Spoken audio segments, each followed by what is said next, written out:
Hey, it's Wax. What I want to cover here is three things. Program changes, number one. Using Midi files, number two. And Midi digging, number three. Now, I'm going to try not to make this long, or as short as possible. Alright, we got to track parameters. You got your Midi here. Once you set your module up, I got a Proteus 2000. You got your 16 channels set up. I got it on A. Those are the sounds. Those are the sounds on every channel. Let's just say it's channel 3. You can go through the you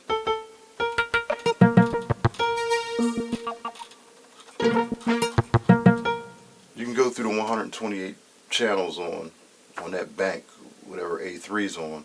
But in order to change banks, you have to send MSB and LSB, which is the most significant byte and least significant byte. And all that does is this MIDI programmer stuff, just, letting them know in the module where the bank begins and ends. So your MSB is your high, bank high on your MV, and your LSB is your bank low. And once you turn your program on, the thing here is, in your module, you're going to have to go to the back, and manuals aren't written really especially well, especially when it comes to MIDI. But you have to look up what your bank numbers are. Like on my Proteus, I think bank 0, bank 0, let me see. Alright, 00 through 04 are my user banks on my Proteus 2000. My actual composer ROM banks are 40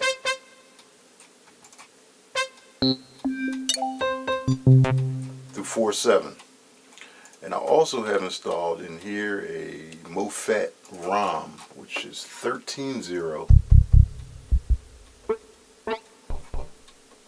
through 13.3. It's like a 4 banks of MOFAT. I got the 8 banks of composer ROMs, and I got my banks of my user banks. So basically, when you want to change banks,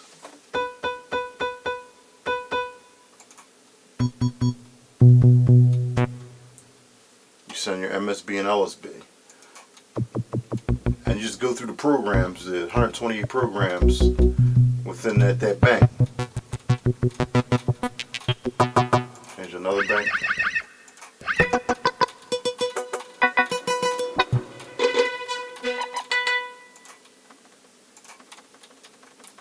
Oops.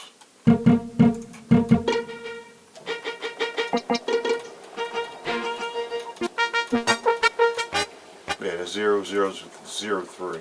That's it. Let's see.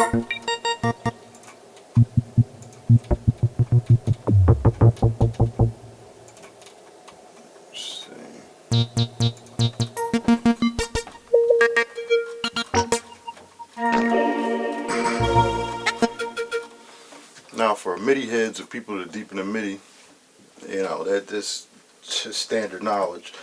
There's a lot of people that aren't in the MIDI like that, so hopefully this helps them out. Oops, wrong bank.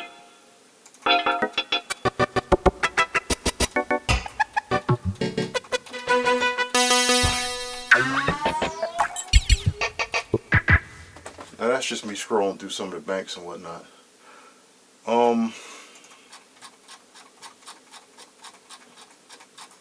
Now at this point,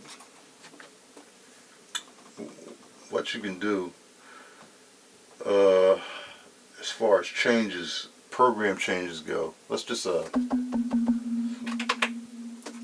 record something real quick. Let me get that Get that reverb off. That is off.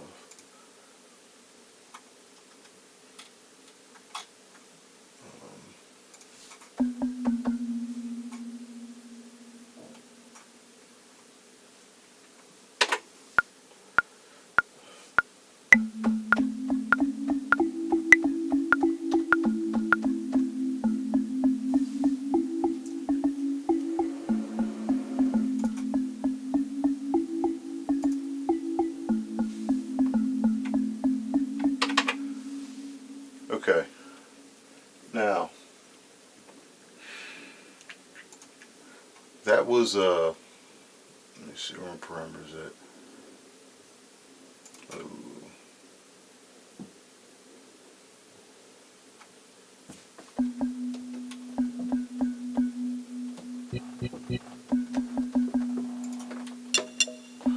All right, that was program 1,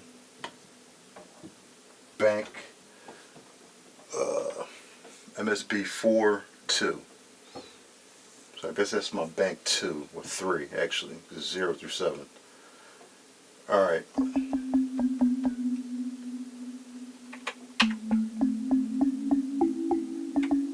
Now let's say I want to change. What's that? 142. Let's say I want to go to sound 10 on the second half.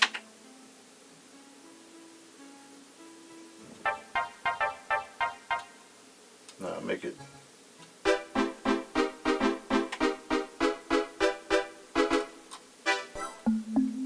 I want to go to sound 14. So what I would do is I would go to my event list. I create a program change. I know it's on bank 4.2, but a program change. I know I want sound 14, and I want to come at the second bar.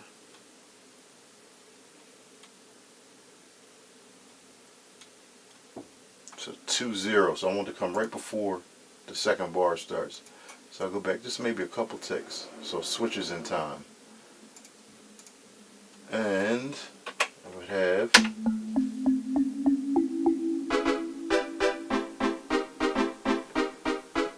now what you'll notice when it comes back to the top or the head, back to the beginning,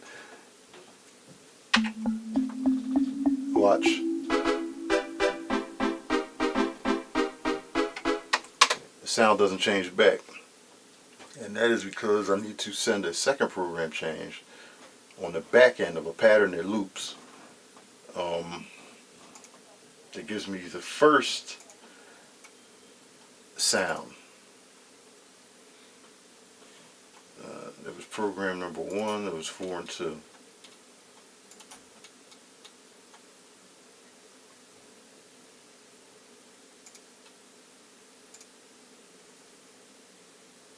Because basically when you use this, when you're setting it up, this is to search for sounds. It's not going to stay on this sound if you switch it, if you send a program change somewhere in the pattern. And when it loops back around, it's not going to start here again. So you have to send a program change to the end. So that's what that's about. So let's go back here and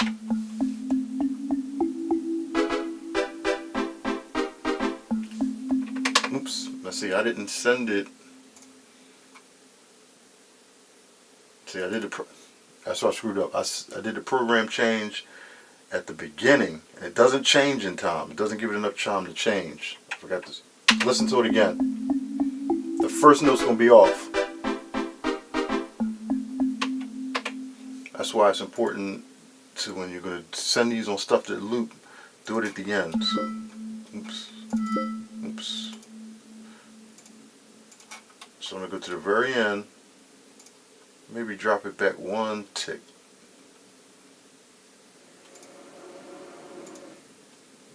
Now let's hear it again.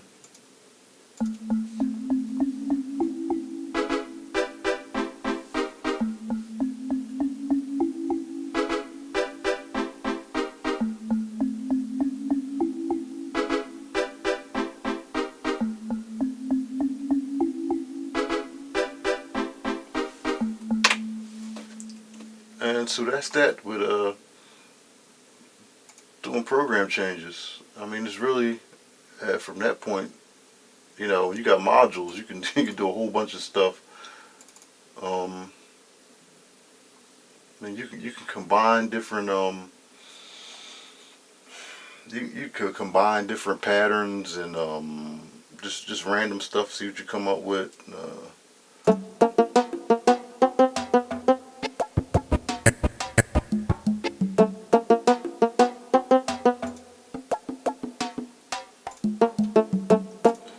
Like you know, just something like just bang something out randomly and see what you come up with as you basically dig through your modules. Let's see here. Let's get rid of this. That's what I like doing. I like just a let's see, just something. Where's my? Just put on an instrument that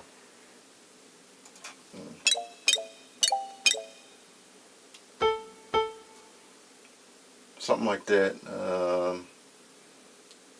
Let's see, grid.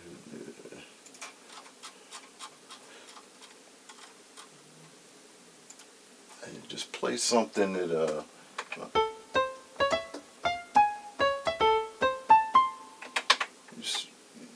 you just want to just do something really random.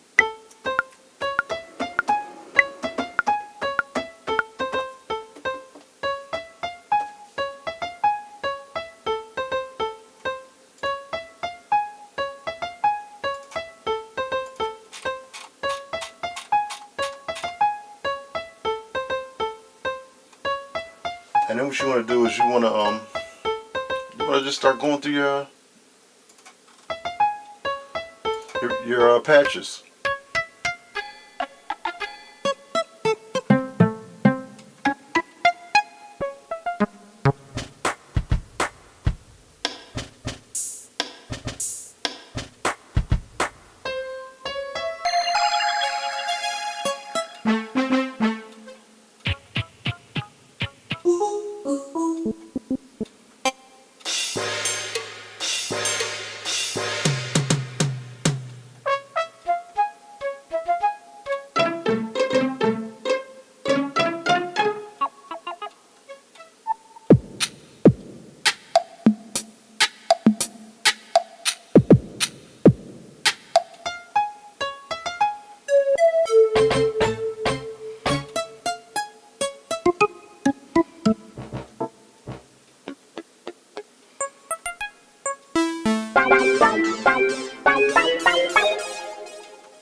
You search your patterns in your banks.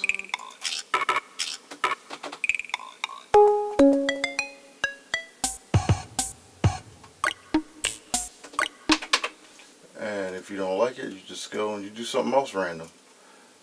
Let's see.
Yeah, give me that. Yeah, yeah, yeah, give me that. Yeah, give me that. Yeah, yeah, give me that.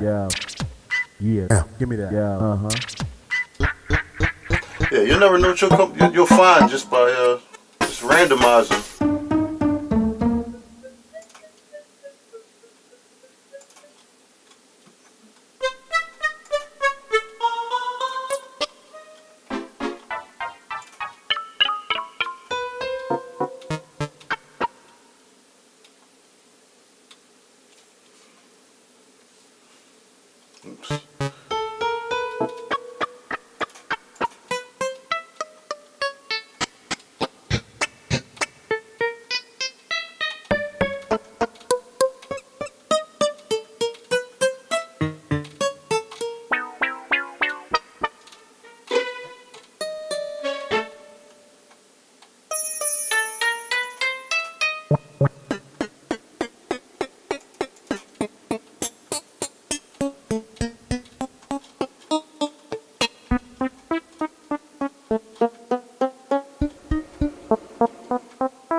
So that's just an example. You just gotta go through your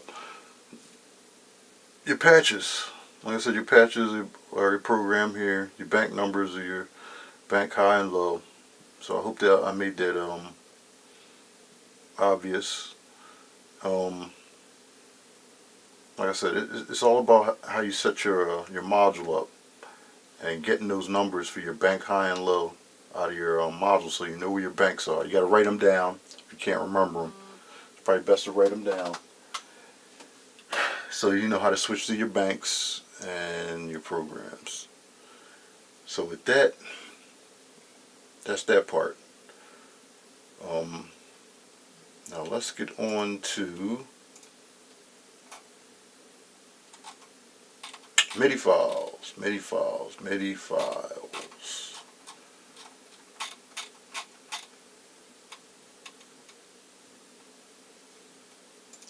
Importing MIDI files.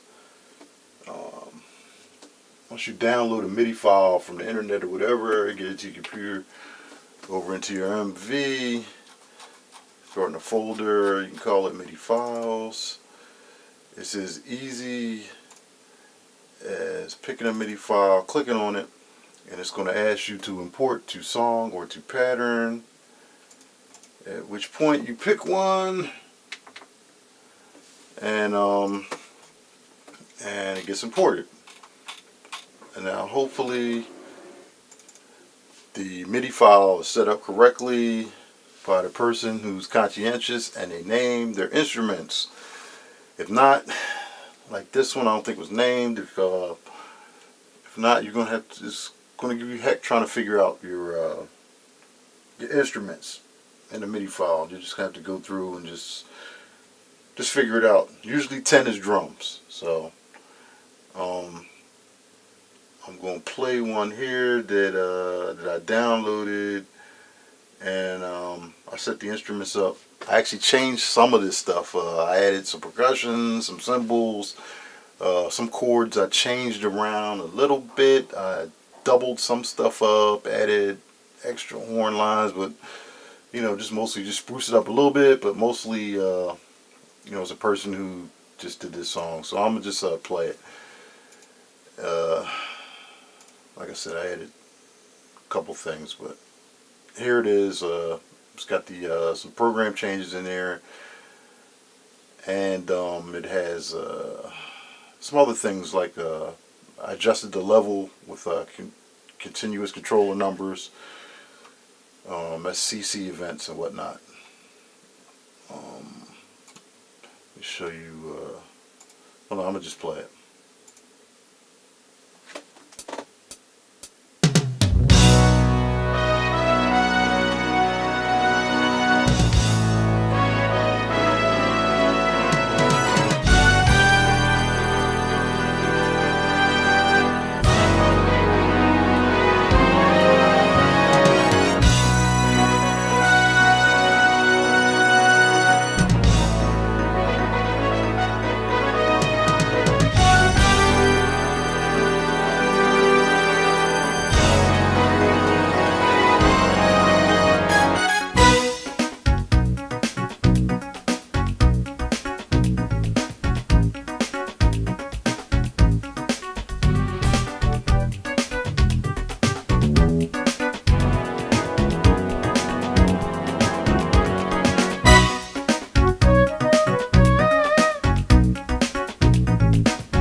play some of that there. But that's that. It's a loaded MIDI file, Earth, Wind and Fire in the Stone. Like I said, I went up and deciphered what instruments were which, and I like I said, I did a few things to it, spruce it up, not too much, but I mean that's pretty simple as far as setting MIDI up. Now what it does allow you is to go into some other things, which I'm going to talk about as far as MIDI digging, is what I like to call it. Because then, I mean, you can start taking parts, you can solo parts out.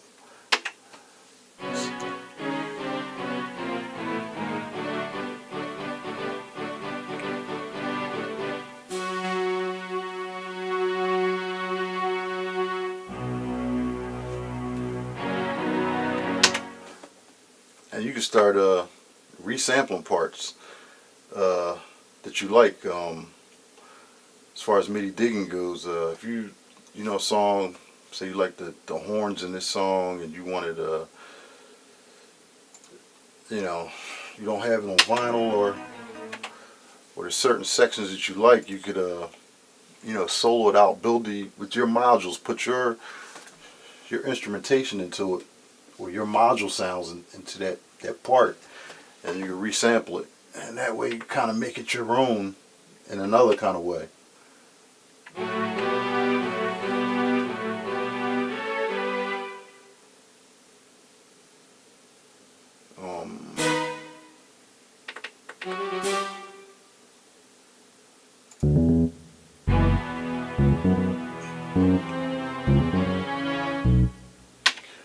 And you can even change the instruments. The cool thing is, say you got a beat that's I don't know, 89.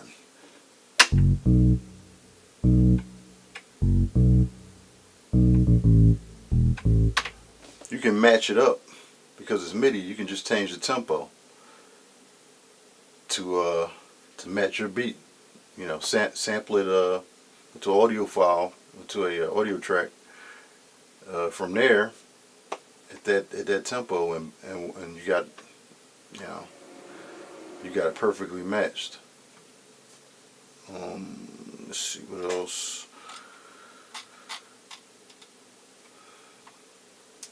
Now you can let me see, go on the song mode here, where I actually stole one.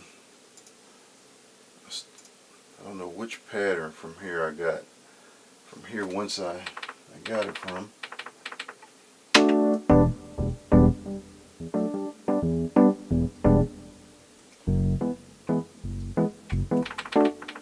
What I did was I changed the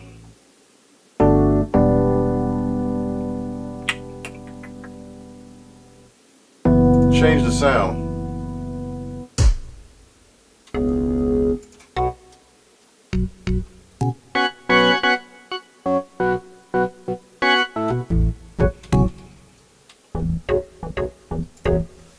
See, I'm not sure if that was the organ or if that was one of the basses that I took that track from, but what I did was I just copied it, brought it over to the song mode, and basically I dig through it, kind of just like listening to a record to see what I like, and I'll tell you what I came up with here that I like. And I actually sent a program change that changes the sound, and I think that's the other thing you can do. You can change the key. You can pick a section out and highlight it like this or whatsoever, and then go in and you can transpose it into whatever key you want. That's the other thing about really using MIDI files, is you can change you change the whole file into whatever key that you want to do it in. So you change the key and the tempo. So, but yeah, I'll play you this part here that I like. Now I put some drums under it too, some simple drums.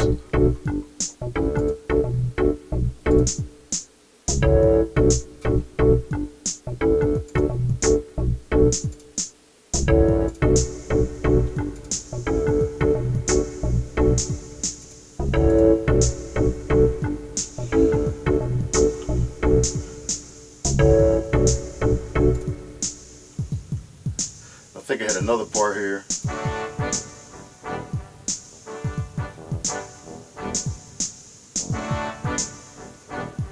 I copied and threw it under there and see what another instrument would sound like.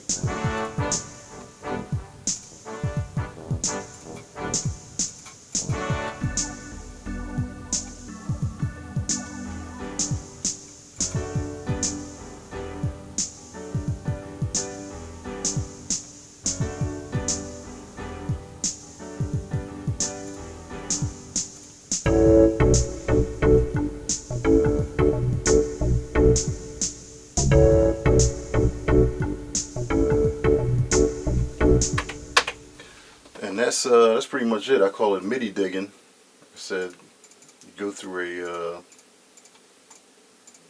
you separate an instrument that you like, or it could be a few instruments, and you hear them through, and whatever you like, you put a loop around it, you change the instruments up, and add some drums under it, and you go from there. Kind of like digging with vinyl, but it's just MIDI file digging. So yeah, this is becoming a long one. So with that, I hope that some of these tips help some people out. Any questions, hit me up. Just hit me up for any questions. Anything else I forget to go over? Let's see here.